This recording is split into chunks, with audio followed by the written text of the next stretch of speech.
இதனால் இந்த தேவனுடைய வார்த்தையை நம்ம பார்க்கும்போது இந்த வார்த்தையினுடைய உள்கருத்து என்னவென்றால், தேவன் நம்மோடு கூட இருந்தார், தேவன் உன்னோடு கூட இருந்தார் என்ன அப்படி என்பதை குறித்து இந்த நாளில நாம பார்க்க போகிறோம். 39ஆம் அதிகாரம் 2-3. கர்த்தர் யோசேப்போடு இருந்தார். அவன் முதலாவது நல்ல கவனிச்சு நோட் பண்ணி வச்சுக்கீங்க, குறித்து வைத்துக் கொள்ளுங்கள். கர்த்தர் யோசேப்போடு இருந்தார். அவன் காரிய சித்தி உள்ளவனாய், ஆனால் அவன் எகிப்தியனாகிய எஜமானுடைய வீட்டிலே இருந்தான். கர்த்தர் அவனோடு இருந்தார் என்றும். முதலாவது கவனித்து பாருங்க, யோசேப்போடு யார் இருந்தது? கர்த்தர் இருந்தார். ஆகினால் அவன் எப்படி இருக்கிறானா? காரிய சித்தி உள்ளவனா இருந்தான் முதலில். இரண்டாவது, அவன் செய்கிற யாவையும் கர்த்தர் வாய்க்க பண்ணினார் என்று அவன் எஜமான் கண்டு. பாருங்க, கர்த்தர் கூட இருக்கிறதுனால அவன் காரிய சித்தி உள்ளவனா இருந்தான். இரண்டாவது, அவன் செய்வதெல்லாம் வாய்க்கிறது என்று சொல்லி அவனுடைய எஜமான் அதை அவன் கண்டு. அடுத்தது, யோசேப்பினிடத்தில் தயவு வைத்து அவனை தனக்கு ஊழியக்காரனும் தன் வீட்டுக்கு விசாரணை காரணமாகிய தனக்கு உண்டான யாவற்றையும் அவன் கையிலே ஒப்பு கொடுத்தான். கரங்களை தட்டி கர்த்தரை மகிமை கொடுத்தோமா? இன்றைக்கு கர்த்தர் நம்மோடு கூட இருக்க வேண்டும். கர்த்தர் நம் உள்ளத்திலும் இல்லத்திலும் அவர் இருக்க வேண்டும். அவர் இருந்தார் என்று சொன்னால் தீமையை அவர் நன்மையாய் மாற்றுவார். ஹல்லேலூயா. இவருக்கு தீமையா இருந்தது, சும்மா இந்த இடத்துக்கு அவர் வரல. வாக்குத்தத்தம் பண்ணப்பட்டு இருந்தாலும் கர்த்தர் என்னோட கூட இருக்கிறார் என்று சொல்லி பல பழிகளையும் பல சுமைகளையும் சுமந்து பல தீமைகளையும் உற்றார் உறவினரும் சகோதரனாலும் எல்லாவற்றையும் அனுபவித்து பின்பு தேவன் என்னோட கூட தான் இருக்கிறார் என்று நம்பிக்கொண்டு தேவனை மகிமைப்படுத்திக் கொண்டு அவரை சார்ந்திருந்ததனாலே அவன் காரிய சித்தி உள்ளவனாய் ஆனான். ஹல்லேலூயா. அவனை தூக்கி குழியில போட்டாங்க. ஒரு டம்ளர் தண்ணி கூட கிடையாது. அங்கிருந்து அவனை கொண்டு போய் அங்கே அடிமைத்தனத்திலே விட்டார்கள். அங்கேயும் வீண்படி சொல்லி ஜெயிலுக்குள்ள போக வேண்டிய ஒரு சூழ்நிலை, சிறைச்சாலையில இருந்தார். இதெல்லாம் நடந்த பிற்பாடு கூட இவ்வளவு சூழ்நிலையிலும் கர்த்தர் என்னோட கூட தான் இருக்கிறார் என்று நம்பிக்கொண்டிருந்தார். ஹல்லேலூயா சொல்லுவோமா? கர்த்தர் என்னோடு கூட தான் இருந்தார் என்று சொல்லி அவன் நம்பிட்டு இருந்தார். இவ்வளவு சம்பவம், நான் செய்யாத குற்றத்துக்கு நான் சிறைச்சாலையில தண்டனை அனுபவித்தேன் என்று சொல்லி அவன் தகப்பன், தாய், சகோதரர், 10 சகோதரர், மொத்தம் அவருடைய பெஞ்சமினோடு சேர்த்து 11 சகோதரர்.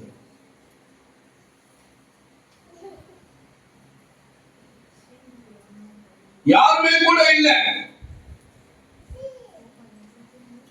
உற்றார் உறவினர் யாருமே இல்லை.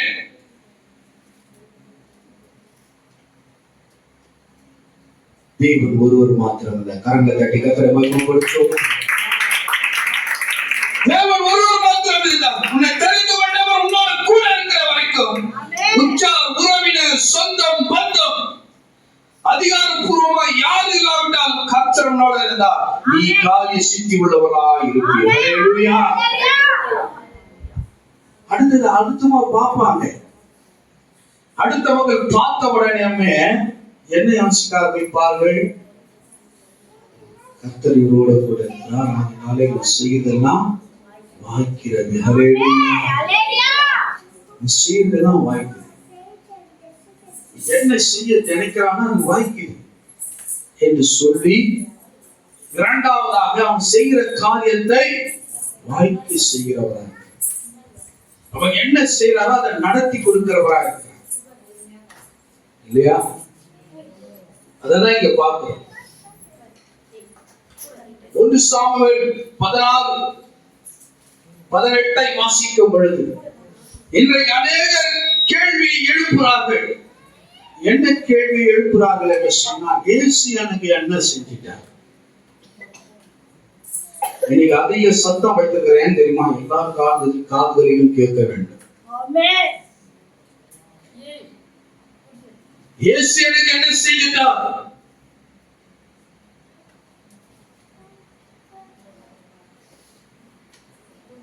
உனக்கு எல்லாமே அவர் செய்தார்.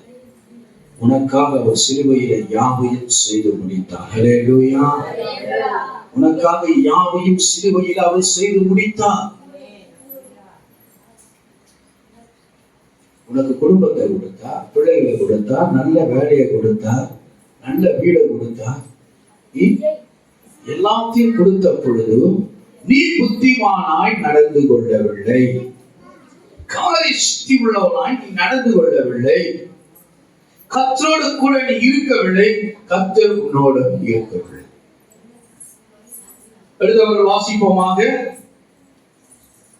16-18 அங்கே நான் வாசிக்கிறேன். அப்பொழுது அந்த வேலைக்காரரில் ஒருவர் பிரதியுத்தரமாக, இதோ பெத்லகேமியனாகிய ஈசாய். நல்லா கவனிக்கணும், இந்த வசனம் ரொம்ப ரொம்ப முக்கியமானது, ரொம்ப ரொம்ப முக்கியமானது.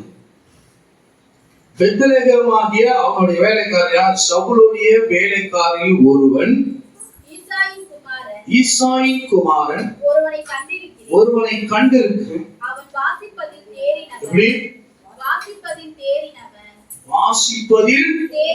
தேறினவன், அவன் பராக்கிரமசாலி, யுத்த வீரன், காரிய சமர்த்தன், சௌந்தரியம் உள்ளவன். கர்த்தர் அவனோடு கூட இருக்கிறார். கரங்களை தட்டுவோமா? கர்த்தர் அவனோடு கூட இருக்கா. அவனுக்கு எத்தனை விதமான காரியம் இருக்குது. இன்னொரு விஷயம் அப்படியாக வாசிக்க கேட்போமாக.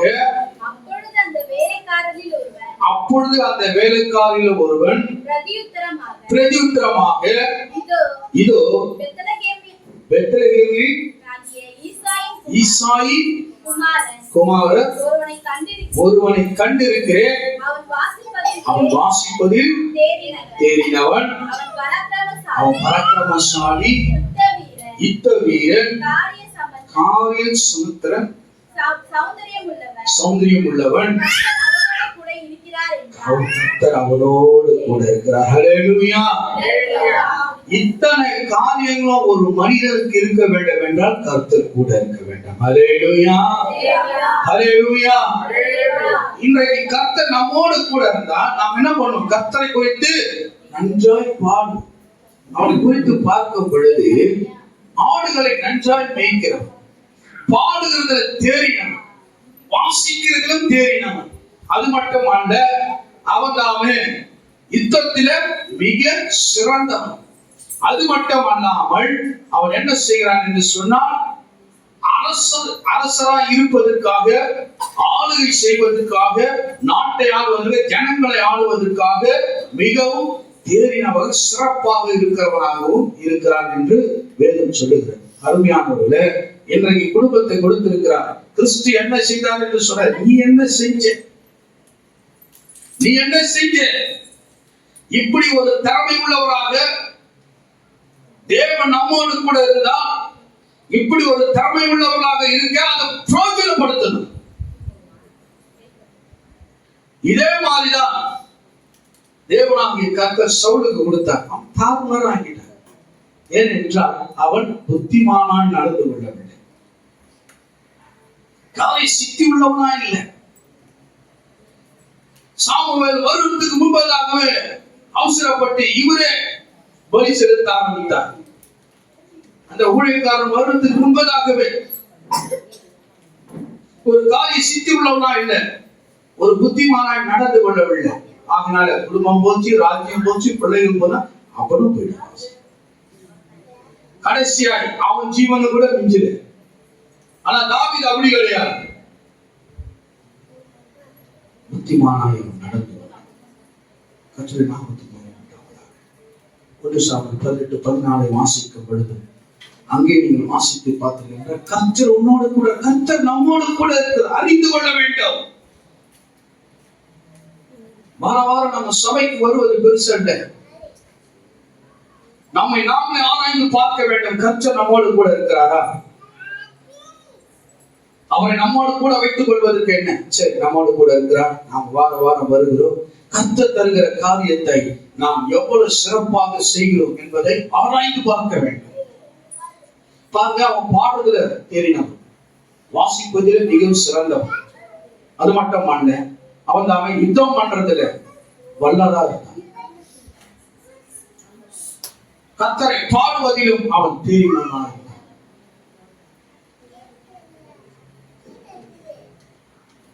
ஆகையினால கர்த்தர் அவனோடு கூட இருக்கிறார் என்பது இத்தனை காரியங்களும் பார்க்க. அவன் மாதிரி நாம் என்ன பண்ண வேண்டும் என்றால், கர்த்தர் இறங்கி உனக்காக எல்லாத்தையும் சோறு கோல்பன் ஆக்கி கொடுக்க மாட்டார்.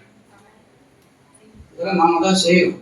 இதே போலதான் தேவனாகிய கர்த்தர் நமக்கு கொடுக்கிற வீடும் குடும்பமும் ஆசீர்வாதத்தையும் அவைகளை எல்லாவற்றையும் புத்திமானாய் செய்ய வேண்டும். ஹல்லேலூயா. புத்திமானாய் செய்யணும். உதாரணமா எல்லாத்தையும் செஞ்சு விட்டுட்டு இயேசு எனக்கு என்ன செஞ்சார் என்று கேட்க கூடாது. அப்படி என்றால் உனக்கு என்ன இல்லை, கர்த்தர் கூட இருந்தா கூட உனக்கு புத்தி இல்லை என்றுதான் அர்த்தம். அடுத்தவர் வாசிப்போமாக. தாவீது தன் செய்கைகள் எல்லாம் அப்போ உன் செய்கைகள் எல்லாம் புத்திமானா இருக்கணும். அப்பதான் கர்த்தர் கூட இருப்பார். புத்தி இல்லாத செயல்கள் எல்லாம் கர்த்தர் கூட இருக்க மாட்டார். புத்திமானா இருக்கணும். எனக்கு சொல்றேன், உங்களுக்கு வீட்டுக்கு ஜெபம் பண்ண வரன்னு சொன்னாங்க கூட என்ன பண்ண வேண்டாம். ஐயோ இன்னைக்கு மாஸ்டர் வரன்னு சொல்லியிருக்காரு, ஐயா வரன்னு சொல்லியிருக்காரு, உடனே பக்கத்து வீட்டுல போயிட்டு ஒரு 500 ரூபாய் கடை வாங்கி வந்துட்டு, எனக்கு தெரியாம, கடவுளுக்கு தெரியும், எனக்கு தெரியாம ஒரு 500 ரூபாய் கடை வாங்கிட்டு ஒரு பாலை போட்டுட்டு அவருக்கு ஒரு டீயை கொடுத்துட்டு கையில ஒரு 200 ரூபாய் வச்சு அவர் வேலை கொடுத்துட்டு அவங்க கர்த்தர் நம்மை ஆசீர்வதிப்பார். இதெல்லாம் புத்திமானா இல்ல. ஹல்லேலூயா. இல்ல இல்ல டைரக்டா சொல்லிடு. இல்ல என் கையில காசு இல்லையா, நாங்க தாண்டி கொடுக்கணும்.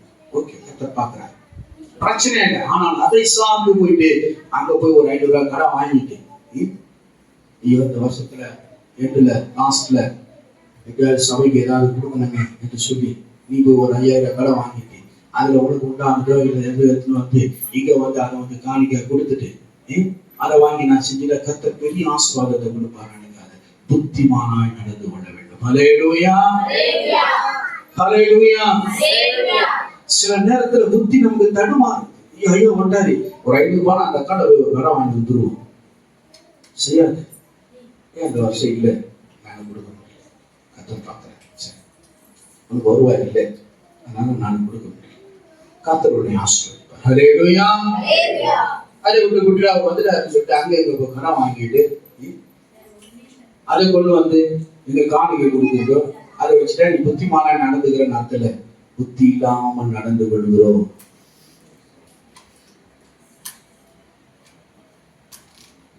இந்த ஒரு காரியத்தை நீங்க பல காரியத்தை புரிஞ்சுக்கணும். ஹல்லேலூயா. அதனாலதான் நான் இந்த ஒரு காரியத்தை உங்களுக்கு சொல்றேன். புரியுதுங்களா? பல காரியத்துல நாம் என்ன பண்றோம், கொடுத்தா செய்வோம், கொடுக்கலன்னா செய்ய வேண்டாம், விட்டுடுங்க. அதுக்காக போய் கடன் வாங்கி கொண்டு புத்தி இல்லாமல் செய்யற காரியத்தை செய்துகள் என்று சொன்னா அதுல நமக்கு பல சூழ்நிலைகள் நிக்கட்டு நெருங்குற. அப்புறம் தான் நாம யோசிப்போம், ஆண்டவர் எனக்கு என்ன செஞ்சேன், நான் கடன் வாங்கி அந்த காணிக்கை ஊட்டனேன், எனக்கு ஆண்டவர் என்ன செஞ்சேன், என் குடும்பத்தை சிகரெட் வச்சிட்டேன். நீ புத்திமானாய் நடந்து கொள்ள வேண்டும். வார்த்தை சொல்லுகிறது, நான் சொல்லலங்க, வார்த்தை சொல்லுகிறது. வாசிக்குமா திரும்ப. தாவீது எல்லாம் ஒன்று செய்தான் என்று வேதம் சொல்லவில்லை. நல்லா கவனிக்கணும். ஒன்று செய்தான், ஒரு காரியத்தை செய்தான் என்று சொல்லவில்லை. அவனுடைய செய்கைகள் எல்லாம் புத்திமானாய் நடந்தான். எல்லா காரியத்திலும் அவன் பார்த்து பார்த்து யோசனை பண்ணி ஜெபம் பண்ணி புத்திமானாய் அதை செய்யறான். அதனால அவன் வாழ்க்கையில ஒரு சிக்கல் இல்லை. 1-2 தடவை யோசித்து சொல்லுங்க. நிறைய டைம் நாமளும் சொல்லிடுவேன். என்ன பண்ணிடுவேன்னு சொல்றா, சரி நான் வந்துடுவேன்னு சொல்லுவேன்.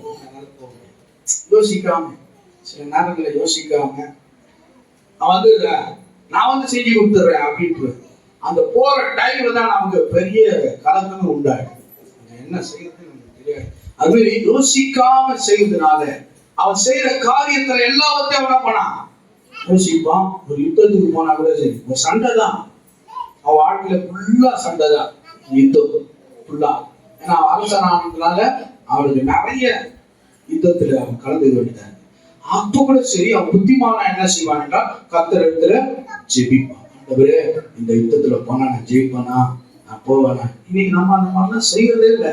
டைம் ஆயிடுச்சு, எழுந்துக்குது லேட்டு, திரும்பி ஓடும், அப்படியே ஓடுங்க. ஜோம் பண்றது இல்லை, ஒண்ணுமே இல்லை, செய்யறது கிடையாது. எல்லாம் கர்த்தர் பார்த்துப்பான். ஆனால் அவன் செய்கிற ஒவ்வொரு காரியத்திலும் என்ன பண்ணானா, புத்திமானா நடந்தான். இன்னைக்கு நாம் ஒரு காரியத்தை செய்யறோம்னா கூட அந்த புத்திமானாய் நடந்து கொள்ள வேண்டும். ஒரு செய்கையை செய்கிறோம் என்றால் அது புத்திமானாய் நடந்து கொள்ள வேண்டும். இன்றைக்கு பாருங்க, நமக்கு இப்ப என்ன சொல்றது, ஒரு அதிகபட்சமாக கையில ஒரு 1,00,000 இருந்து 10,000 வரைக்கும் சொல்றேன். இப்ப அது இருக்குதுனாக்கா நாம என்ன பண்ண தெரியுமா, உடனே நம்ம மண்டைக்குள்ள கர்வம் ஓடும்.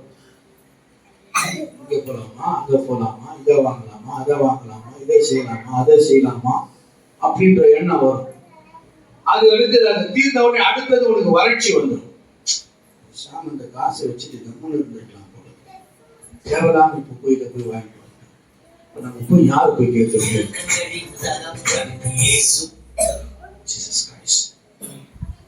யாரு போய் நம்ம கேட்கறது அப்படின்னு சொல்லிட்டு நாம என்ன பண்ணுவோம், யோசிப்போம்.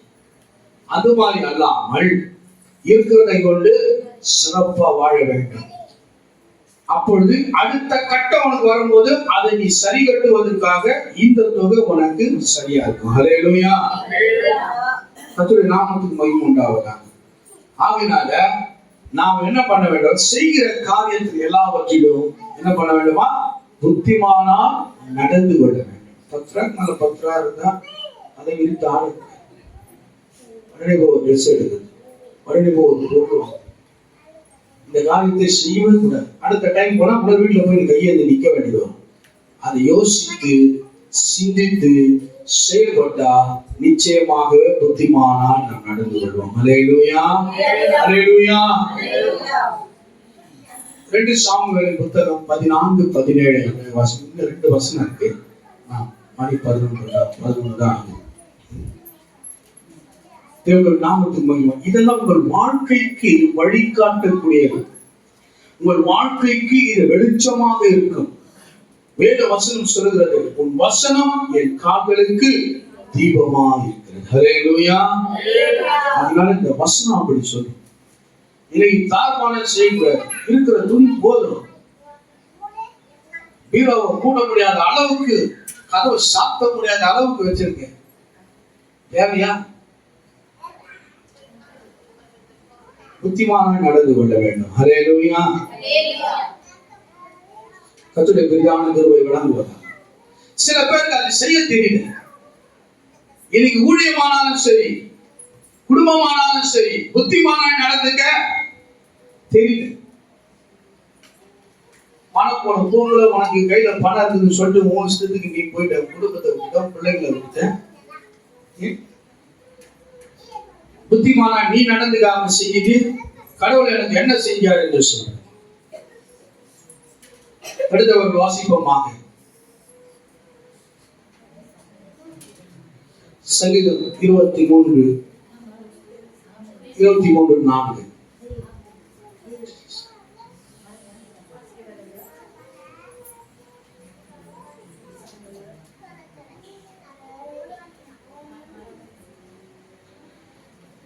மரண இருளின் பள்ளத்தாக்கிலே நடந்தாலும் பொல்லாப்புக்கு பயப்படேன். பொல்லாப்புக்கு பயப்படேன். பயப்படேன். தேவரீர் என்னோட கூட இருக்கிறீர். கரங்களை தட்டி கர்த்தரை மகிமைப்படுத்துவோமா?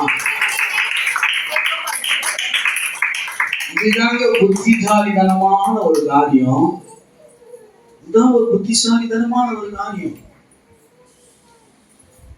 சொல்றா பாருங்க, மரண இருளின் பள்ளத்தாக்கிலே நடந்தாலும் பொல்லாப்புக்கு பயப்படுறேன். இன்னைக்கு அப்படியா இருந்த நீ இயேசுவை குறை சொல்றிய, நீ பொல்லாப்புக்கு பயந்தவனா இருந்தியா? நீ இயேசுவை குறை சொல்லுகிற நீ பொல்லாப்புக்கு பயந்தவனா இருந்தியா? அடுத்த வீட்டை எட்டி பார்க்குறது, அடுத்தவங்க பொண்டாட்டிய பார்க்குறது, நீ இருந்தியா? பொல்லாப்புக்கு பயந்தவனா இருந்தியா? சொல்றா பாருங்க, மரண இருளின் பள்ளத்தாக்கிலே நடந்தாலும் பொல்லாப்புக்கு பயப்படுகிறேன். ஏனென்றால் தேவரே என்னோட கூட இருக்கிறீர். என்னோட கூட இருக்கிறீர். ஏன் பொல்லாப்புக்கு அவன் பயப்படுகிறவனா இருந்ததுனால, ஐயோ பொல்லாப்புக்கு பயப்படுறேன், பொல்லாதது செய்யக்கூடாது. ஏன்னா தேவன் நம்மோடு கூட இருக்க மாட்டார். புத்தி, அல்லேலூயா, புத்திமானா நடந்துக்கணும். நான் மரண இருளில நடந்தாலும் சரி, பெரிய கஷ்டத்துல இருந்தாலும் சரி, பெரிய வியாதியில இருந்தாலும் சரி, பெரிய போராட்டத்துல நான் இருந்தாலும் சரி, ஆனாலும் பொல்லாப்புக்கு பயப்படுகிறேன். ஏனென்றால் தேவன் என்னோடு கூட இருக்கிறார். அல்லேலூயா. மரண இருளின் பள்ளத்தாக்கிலே நடந்தார். இன்னைக்கு புத்திமானாய் நடந்துக்காத ஒரு ஊழியக்காரனை குறித்து சொல்லுகிறேன். ரொம்ப பிரபலமானவர். நம்ம ஜான குறித்து தான் சொல்றேன். நம்ம ஊர்ல இருக்கிற ஜான், அவருடைய ஜான் சிவதானி குறித்து நான் சொல்றேன். கஷ்டமா தான் இருக்கு. அந்த மனுஷனை குறித்து ரொம்ப நான் பரிதாபப்படுறேன். மனுஷன் நல்ல பாடல், நான் ரொம்ப ரசிப்பேன். சின்ன பையன் தான், இருந்தாலும் பாட்டெலாம் நல்லா எழுதக்கூடியவர், நல்ல பாடி நிறைய பேர் நல்ல ஆராதனை பண்ணக்கூடிய அளவுக்கு கிச்சோர் தாமஸ் என்று சொல்லுகிறவர் கேரளாவில் ஒரு ஊழியர் செய்கிறாரு. அந்த பகுதியில அவர் தான் ஒரு குருன்னு நினைச்சுக்கோங்களேன். அடிக்கடிக்கு அங்கே போயிட்டு வருவார். அங்கே போகும்போது கேரளா பெண்ணை பார்த்து அவரோட ஸ்நேகமாயிட்டு கட்டின மனைவியும் பிள்ளை விட்டுட்டு போயிட்டார்.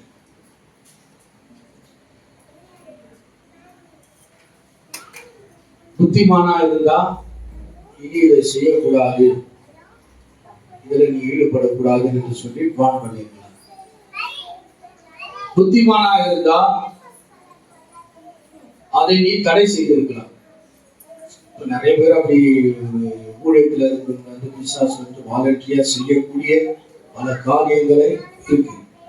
அப்படி இருந்த சூழ்நிலையில கூட அவர் என்ன பண்ணிருக்கலாம், எனக்கு ஒரு குடும்பம் இருக்கு என்று சொல்லி பக்குவமா, ஏன்னா சிலர் என்ன பண்ண தெரியுமா, தற்கொலை பண்ணி வழிய மேல போட்டுருவாங்க, எழுதி வச்சுருவேன் அப்படிலாம் நாட்கள்லாம் நிறைய இருக்கு.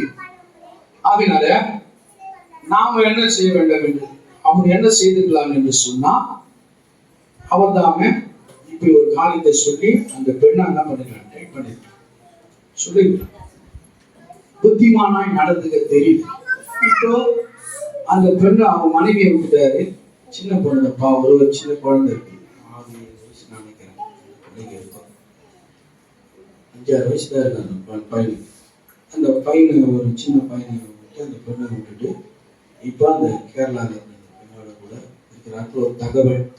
ஏன்னா இல்லைன்னு சொன்னா நீங்க வெளியே வந்து என்ன பண்ணிக்கலாம், போராடி இருக்கலாம். இல்லை எல்லாரும் பார்க்குற மாதிரி இப்போ இன்ஸ்டாகிராம் எல்லாம் இருக்கு, அதனால அது என்ன பண்ணிக்கலாம், போட்டு வெளியே சொல்லிக்கலாம், நான் இப்படி பண்ணல, என் மேல வீணா ஒரு பழியை சொல்றாங்க அப்படின்னு சொல்லிக்கலாம். எந்த விதமான தகவலும் அவர் வெளியே சொல்லவே இல்லை. அதனால என்ன ஆகுது, பார்க்குறவங்களுக்குலாம் அது உண்மை என்ற மாதிரி ஆகுது. என்ன நமக்கு ஒன்றும் புரியல. ஆனால் அவர் வெளியே வந்து எந்த விதமான வாக்குதும் சொல்லலை. ஏன் சொல்றேன்னா, புத்திமான நடந்துக்காம இந்த மாதிரி செய்யக்கூடியவர்கள் பலர். இது வந்து இப்போ வந்து யூடியூப், இன்ஸ்டாகிராம் இருக்கிறதுனால வெளியே வருது. சிலர் வந்து வெளியே வருது இல்லை. ஆகினால் அது என்ன ஆகும் என்று சொன்னால், அவங்க இப்படி குடும்பத்தை ஊதாரிதனமா செஞ்சு விட்டுட்டு, கர்த்தர் எனக்கு என்ன செஞ்சார், கடவுள் எனக்கு என்ன செஞ்சார், இயேசு எனக்கு என்ன செஞ்சார், நான் இவ்வளவுதான் செஞ்சேன், நான் ரட்சிக்கப்பட்டேன், ஞானஸ்நானம் எடுத்தேன், நீ புத்திமானாய் நடந்து கொள்ளவில்லை.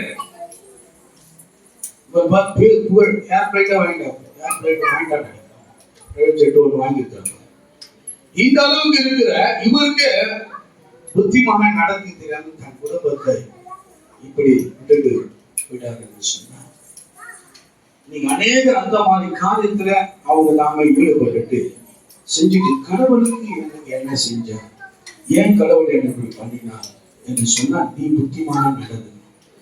நீ நடக்கிறது நடக்கணும், நீ போகிறது போகணும். உன் செயல்கள் எல்லாம் என்ன பண்ண வேண்டும், புத்திமானாய் நடந்து கொள்ள வேண்டும். அல்லேலூயா. செலவு பண்றதுல, ஆலோசனை பண்ணி பேசுறதுல, எல்லாவற்றிலும் என்ன பண்ண வேண்டும், புத்திமானாய் நடந்து கொள்ள வேண்டும். இன்றைக்கு இருந்து இதை விட்டு இதை நீங்க பண்ணிடு, நாளைக்கு பார்ப்போம் அப்படின்ற வாழ்க்கை மட்டும் என்னைக்குமே இருக்கக்கூடாது. யோசிக்கணும், சிந்திக்கணும், கர்த்தரிடத்துல கேட்கணும். கேட்டாதான் புத்திமானா நாம நடந்து கொள்ள முடியும். மரண இருளின் பள்ளத்தாக்கிலே நடந்தாலும் ஒன்னாத்துக்கு பயப்படுவதா இருக்க வேண்டும். செய்வதை தடுத்து நிறுத்த வேண்டும். கர்த்தருடைய நாமத்துக்கு மகிமை உண்டாவதா. வேணாம், கடவுள் பார்க்கிறார், யாரும் பார்க்கல நினைக்கிறோம். நாம அதுதான் நினைக்கிறோம். கடவுள் பார்க்கிறார் என்று தெரிந்தால் சில துணிகரமான காரியங்களை செய்வதற்காக ஈடுபடுகிறார்.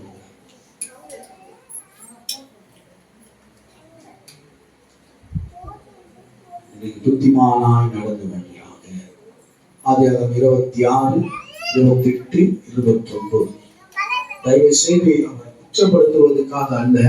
இதுக்கு அநேகர் சொல்லுகிறார்கள், நாம தாறுமாறா நடந்துடும், நம்ம புத்தியில சாயணும், சுய புத்தியில சாய்ந்து நாம செய்கிறதுக்கெல்லாம் இயேசுவை வந்து என்ன பண்ணக்கூடாது, குறை சொல்லக்கூடாது. அவர் குறை சொல்வதற்கு ஆளே கிடையாது. அவர் குறை என்பதை அவர் செய்கிறது இல்லை. நாம தான் சரியா செய்யணும். சபைக்கு வந்தாலும் நம்ம வாயை என்ன பண்ணணும், காத்து கொள்ளணும். நம்ம வாயை காத்து கொள்ளணும். நம்ம செய்கிற எல்லாவற்றையும் புத்திமான செய்யணும்.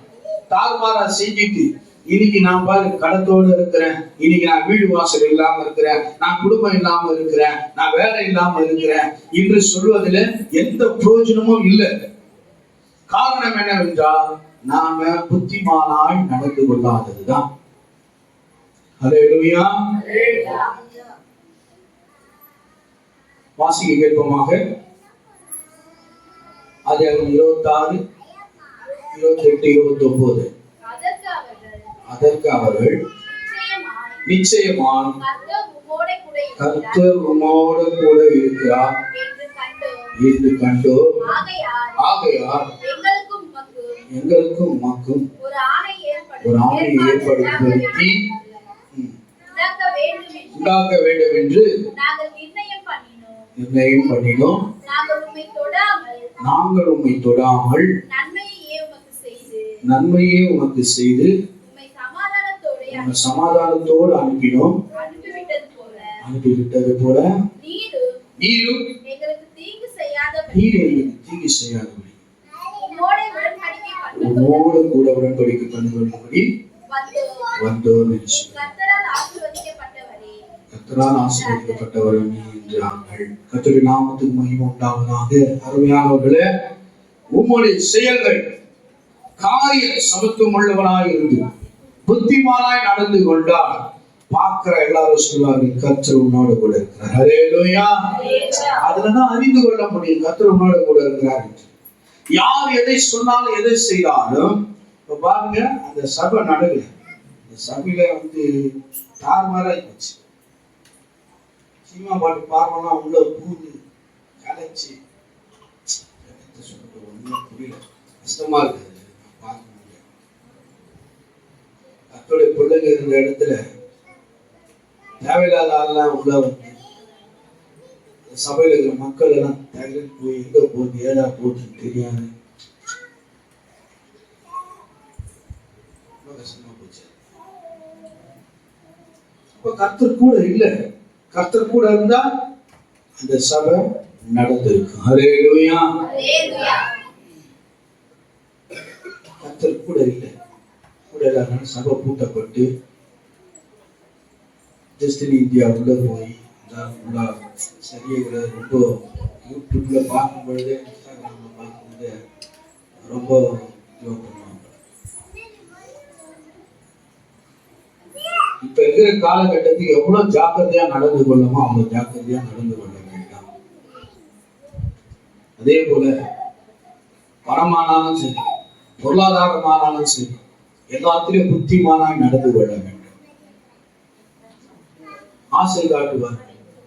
மொபைல் மூலியமாய் உனக்கு ஒரு மெசேஜ், உங்களுக்கு ஒரு கிஃப்ட் இருக்கு, இதை நீங்க பிரஸ் பண்ணா போதும், உடனே உங்களுக்கு தேவையானதை உங்களுக்கு இந்த கிஃப்ட் உங்களுக்கு கிடைக்கும்.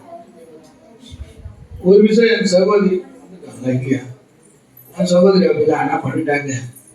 அதே போல நமக்கு ஒரு கிஃப்ட் கிடைக்குதுன்னு சொல்லிட்டு பிரஸ் பண்ணிட்டாங்க. என்ன பண்ணாங்க ஏது பண்ணாங்க இல்லை. ஆனா நாங்க வந்து பட்டணம் அப்படின்னு அழுத்துனாங்க. பாத்தீங்கன்னா அவங்களுக்கு இருந்து ஒரு 2000 ரூபாய் போயிடுச்சு. இதெல்லாம் பண்ணிட்டேன், ஒரு 2000 ரூபாய் போன்ல இருந்து போயிடுச்சுனாங்க. இதெல்லாம் யோசித்து செய்யக்கூடிய காரியம். ஒரு 2000 போச்சு, 1000 போச்சு, ஏதோ பரவாயில்லாம். ஆனா அதே பெரிய தொகை போகக்கூடிய அளவுக்கு எல்லாம் பேசுறாங்க. ரொம்ப தந்திரமான்னு பேசுறாங்க. இதெல்லாம் யோசித்து செயல்பட வேண்டாம். ஒன்று கிடைக்குது என்று சொன்னா அது என்ன ஏது நம்ம என்ன பண்றது இல்ல, அது புத்திமானா நாம் நடந்து கொள்வது இல்லை. கர்த்தரை கேட்கறதும் இல்லை. நம்ம ஓடுறோம், கிடைச்சா போதுன்னு ஓடிடுறோம். ஆனால் அதுல ஏமாற்றம் வந்து அப்புறமா யோசிப்போம். கடவுளை நம்பிதான் போனேன், நீ கை விட்டாங்க, ஒரு கை விட்ட. நீ புத்திசாலித்தனமா செய்யாத ஒரு காரியம். இதுல ஏமாற்றம் அடைவதுன்னு சொன்னா என்ன யார் பொறுப்பு? நீங்க தான் பொறுப்பு. நான் செஞ்சா அது நான் பொறுப்பு. அதனால அருமையானவர்களே, இந்த நாளில் எல்லாவற்றையும் கர்த்தரை ஆராதிப்பதிலும் சரி, பாடுவதிலும் சரி, வேலை ஸ்தலத்துல இருந்தா கூட சரி, யோசேப்பு அவருடைய எஜமான் வீட்டுல எல்லாத்துக்கும் வேலை செய்கிறவனாக ஊழியக்காரனாய் வைத்தார்கள். அதே சமயம் அவன் செய்கிறது எல்லாம் புத்தி உள்ளவனாய் நடந்து கொண்டான், புத்திசாலித்தனமாய் நடந்து கொண்டான். எல்லாவற்றையும் பார்த்தோன்னே அவன் விசாரிப்புக்காரனாய் மாற்றினாங்க. கர்த்தர் அவனோடு கூட இருக்கிறார் என்பதை குறித்து அதனாலதான் அறிந்து கொள்ள முடியும். இன்றைக்கு பார்த்தீர்கள் என்று சொன்னால் எல்லா ஊழியமும் எல்லா ஊழியக்காரர்களும் கர்த்தர் கூட இருக்கிறார் என்பதை குறித்து இந்த மாதிரி காரியங்களை குறித்து தான் நாம் அறிந்து கொள்ள வேண்டும். ஹல்லேலூயா. கர்த்தர் தான் சபை கூட படுமா? சபை கூட கூடாது. அந்த ஜனங்கள்லாம் அப்படியே முடிச்சு திட்டாட்டி போட்டுருங்க. எங்க போலாம் எதை போலாம் தடையை சொல்லிட்டு உட்காந்துட்டு அது கூட இந்தியன் வெஸ்டின் உள்ள பூந்து ஒரு மொட்டுகால பாட்டு, அலிபாபா பாட்டு இதெல்லாம் பாடி ஈடி ஜனங்களை ஒரே அர்த்தம் பண்ணி அது சும்மா நினைக்காது. அதாவது சீக்கிரம் நினைக்காது. நாமத்துக்கு மகிமை உண்டாகலாம். இன்றைக்கு கர்த்தர் கூட இருக்கிறார் என்று சொன்னால் துயரத்திலும் பாரத்திலும் உன்னை எடுத்து அவர் நடத்த அவர் இவ்வளோ ஒரு இவ்வளவு ஒரு சூழ்நிலையில நடந்தால் கூட கர்த்தரினோடு கூட இருக்கிறாங்க விசுவாசிக்கிறான். ஹல்லேலூயா. ஹல்லேலூயா. எத்தனை பேர் விசுவாசிக்கிறீங்க? நான் மரண இருளின் பள்ளத்தாக்கில் நடந்தாலும் அங்க ஒரு கர்த்தருக்கு ஒரு தெரிவிக்க வைக்கிறாங்க. பொல்லாப்புக்கெல்லாம் பயந்துதான் ஆண்டவர் நடக்கிறேன், பொல்லாப்பு பயந்துதான் நான் நடக்கிறேன், ஆனால் நீங்க என்னோடு கூட இருக்கிறீர் தெரிஞ்சு கொள்கிறார். ஹல்லேலூயா. என்னோடு கூட இருக்கிறீர். அருமையான ஒரு புத்திசாலி ஒருத்தர் பார்க்கலாமா? எல்லாருக்கும் தெரிஞ்சதுதான். ஒரே ஒரு புத்திமான அவையா நான் பார்க்க போகிறேன், சொல்ல ஆசைப்படுகிறேன். ஒரு புத்திசாலியை பார்க்கலாமா? உலகத்தினுடைய காரியங்கள் இல்லாமல் ஆவிக்குரிய காரியத்திலும் அவன் எப்படி ஒரு புத்திமானா நடந்துனான்னு சொல்லி பார்க்க போறோம். சரியா? என் உள்ளத்துல அப்படியே ஒரு ஏவுதல் வருது. மிகப்பெரிய ஒரு ஐஸ்வர்யவானும் லாசருவையும் குறித்து நான் பார்த்தேன். யாருக்கு அந்த அதிகாரத்தை வசனம் தெரியும்? தெரிஞ்சவங்க சொல்லுங்க. அந்த வசனத்தை சொன்னீங்கன்னா உங்களுக்கு 50 ரூபாய் தரேன்.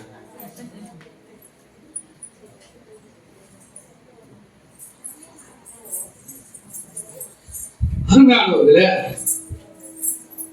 காயம் நிறைந்ததோடும் ரத்தம் வடிந்ததோடும் படுக்க இடமில்லாமல் தலை சாய்க்க இடமில்லாமல் ஒரு போர்வை இல்லாமல் படுத்துக் கொண்டிருந்தார். சாப்பிட ஆகாரம் கிடையாது. இந்த மிக சிறந்த உயர்ந்த ஐஸ்வர்யவான் அவர் மேஜையில வந்து உட்கார்ந்து சாப்பிட்டு, அந்த சாப்பிடுகிற துணிக்கை என்று சொல்லப்பட்டது வேதத்தில். காலையில அப்படியே ஆவியானவர் எனக்கு ஒரு உணர்த்தலை கொடுத்தார். துணிக்கைனா ஒரு துண்டை சாப்பிட்டா அந்த மனுஷன் ஜீவிக்க முடியாது. ஏதோ அவன் சாப்பிட்டதை வச்சிருக்கலாம், சாப்பிட்டு வச்சதாக இருக்கலாம் என்று எனக்கு ஒரு உணர்த்து. ஏன்னா துணிக்கையில சின்ன சின்ன துண்டு, அதை சாப்பிட்டு ஒரு மனுஷனாக அப்படி ஜீவித்து இருக்க முடியாது. அதை அவர் சாப்பிட்டு ஜீவித்துக் கொண்டிருக்கிறார். இதுதான் அவருடைய ஜீவிதம். அடுத்த இடம் கிடையாதுங்க. இங்க எனக்கு பின்னால இருக்குல்ல, இது மாதிரி ஒரு வீடு அந்த ஐஸ்வர்யாவுக்கு இருக்கலாம்.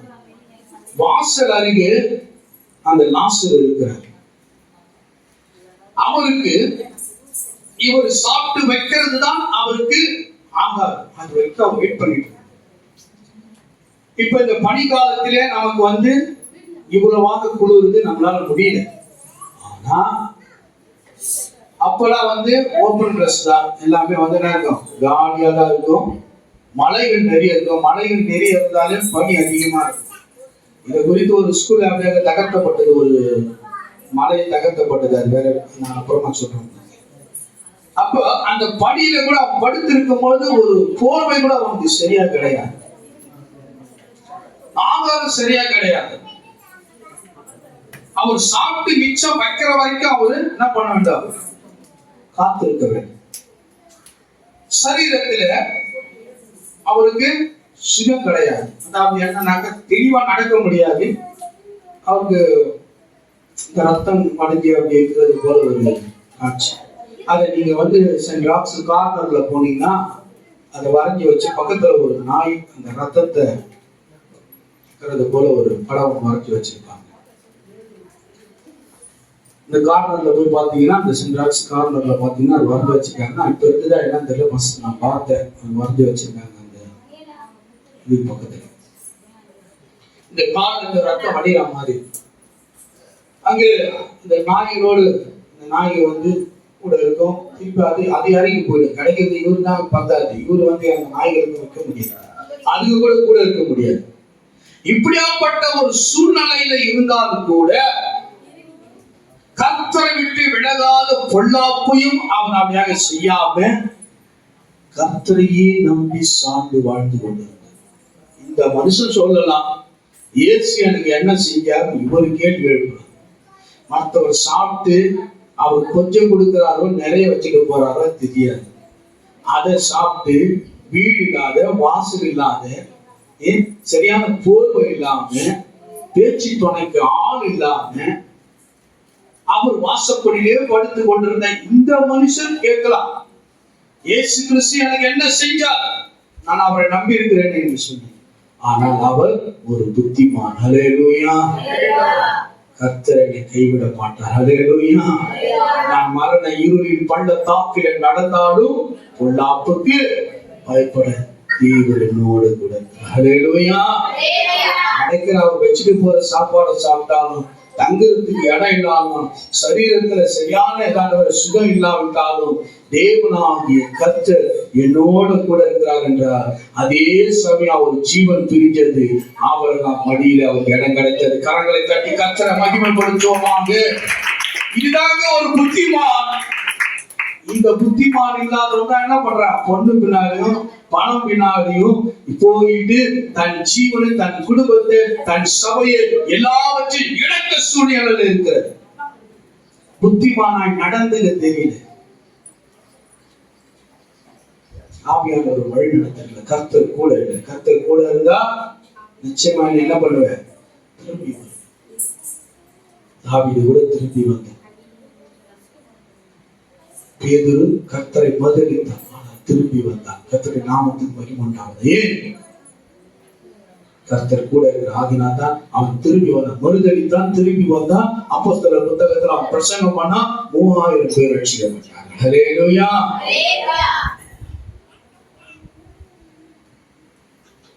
கர்த்தர் கூட இருக்கணும். பார்த்தான், யாருமே இல்லை, சொந்த பந்தம் இல்லை, யாருமே இல்லை, உயிரை வாங்கிக் கொள்ள முடியாது. கர்த்தர் நம் ஜீவனை எடுக்கிற வரைக்கும் அந்த அதிகாரம் எனக்கு இல்லை. நீங்க எத்தனையோ பேர் தற்கொலை பண்ணிக்கிறாங்க. அந்த அதிகாரத்தை தேவன் எனக்கு கொடுக்கவில்லை என்று சொல்லி கிடைக்கிற சாப்பாடை சாப்பிட்டு அவன் ஜீவனை விடுற வரைக்கும் நியாயமா பார்த்தா அந்த மனுஷன் கேட்கும், நான் கர்த்தரை ஏற்றுக்கொண்டு இருக்கிறேன், எனக்கு ஒரு வீடு இல்லை, சாப்பிட ஆகாரம் இல்லை, கையில பணம் இல்லை, எனக்கு என்று பேச்சு துணைக்கு ஒரு ஒத்தாசை செய்ய ஆள் இல்லை என்று சொல்லி அந்த மனுஷன் கேட்கலாம். உனக்கு வீடை கொடுத்து, குடும்பத்தை கொடுத்து, எல்லாத்தையும் கொடுத்து, எல்லாத்தையும் குட்டிச்சோராக்கி போட்டுட்டு கடவுள் எனக்கு என்ன செஞ்சாருன்னு கேட்கிறது ஒரு விதத்திலே நியாயம் இல்லை. இது ஒரு நாள் ஏற்றுக்கொள்ளப்படாது. இன்னைக்கு நிறைய பேர் அப்படிதான் சரி, ரட்சிக்கப்பட்டு ஞானஸ்நானம் எடுத்துட்டு நீ தாறுமாறா நடந்துட்டு உன் புத்தி நேரத்துல நீ செய்யாத காரியத்தெல்லாம் செஞ்சுட்டு இன்றைக்கு வந்து கர்த்தர் எனக்கு என்ன செய்தார் என்று கேட்கிறேன். கொடுத்ததை நீ பயன்படுத்த வேண்டும். ஹல்லேலூயா. கொடுத்ததை நீ பிரயோஜனப்படுத்த. அது ஒரு செயலாக உங்களுக்கு செஞ்சு காட்டலாம்னா இன்னைக்கு வீட்டுல சொன்ன ஒரு கலர் ட்ரெஸ் எடுத்து அது லாசர் எப்படி இருந்தார் என்பதை குறித்து அவர்கள் காண்பித்து செய்யலாம் என்று சொல்லி இருந்தார். சொன்னா புரிஞ்சு கொள்வீர்கள் என்று சொல்லிட்டு நான் அப்படி விட்டுட்டேன். இப்படிதாங்க அந்த அரண்மனையில இவ்வளவு பெரிய வீட்டுல எனக்கு பின்னால இருந்த பேனர்ல இருக்குது இந்த சிறப்பாக அந்த வீட்டுல அப்படி இருந்த பொழுது கூட அவர் நரகத்துக்கு போயிட்டார். அவர் சாப்பிட்ட மிச்சத்தை வைத்து கர்த்தரை ஏற்றுக்கொண்டு மனப்பூர்வமாய் சமாதானத்தோடு கர்த்தர் வருகையில கர்த்தர் என்னோடு எடுத்துக்கொள்ளுகிற அவரோடு நித்தியமாய் நான் வாழ போறேன் என்று நினைத்து கிடைக்கிற சாப்பாடு சாப்பிட்டு கிடைத்த இடத்துல அவர் இருந்துட்டு கர்த்தருக்கு நான் மரண இருளின் பள்ள தாக்கில நடந்தாலும் பொல்லாப்புக்கு பயப்படவே என்று சொல்கிற மனுஷன் ஆபிரகாம் மடியில் இருக்கிறார்.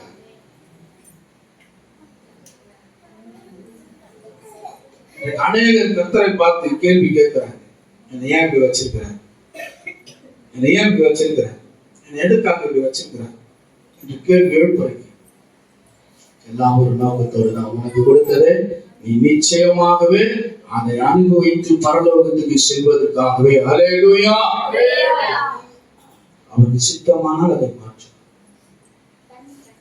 அவர் சித்தமானால் அதை மாற்றும். புத்திமானாய் நடந்து கொள்ள வேண்டும். இந்த மனுஷன் புத்திமானாய், ஏன் ஆண்டவரே நான் அவர் சாப்பிட்டதை நான் சாப்பிட்டு உன்னை வேற ஏத்துக்கிட்டு உன்னை வணங்கினு உன்னை ஆராதித்து உன் பின்னே நான் வந்தோமா அப்படின்னு சொல்லி அந்த மனுஷன் வெறுத்து போய் அந்த சூழ்நிலையில கூட வெறுக்கலைங்க. யோபு காட்சி எல்லாம் இருந்தது. எல்லா வேதம் சொல்லுகிறது, மனைவி இருந்தாரு, பிள்ளைகள் இருந்தார், சொத்து இருந்து எல்லாம் அனுபவிச்சு அதுக்கப்புறம் கஷ்டத்தை அனுபவிச்சு மனுஷன் கஷ்டத்தையே அனுபவித்தார். ஹல்லேலூயா. மனுஷன் கஷ்டத்தையே அனுபவித்தார், துக்கத்தையே அனுபவித்தார், அரவைத்தோடு தான் இருந்தார். ஆனால் அந்த மனுஷன் ஒரு வார்த்தை சொன்னாங்க. அப்படி சொன்னதாக வேதத்துல எழுதவும் படல. எனக்கு தெரிஞ்சு இந்த மனுஷன் தான் புத்திமான். எத்தனை பேர் கர்த்தருக்கு மகிமை ஹல்லேலூயா சொல்றீங்க? அந்த புத்தி இல்லைன்னு வச்சுக்கீங்களேன், அப்படியே உலகத்துக்கு பின்னால போய் நாசனம் அடைந்து அந்த ஐஸ்வர்யவான் மிகப்பெரிய பணக்காரன் நரகத்துக்கு போனா பாருங்க, அப்படியே இவரும் போயிட்டு கூட செய்யும்.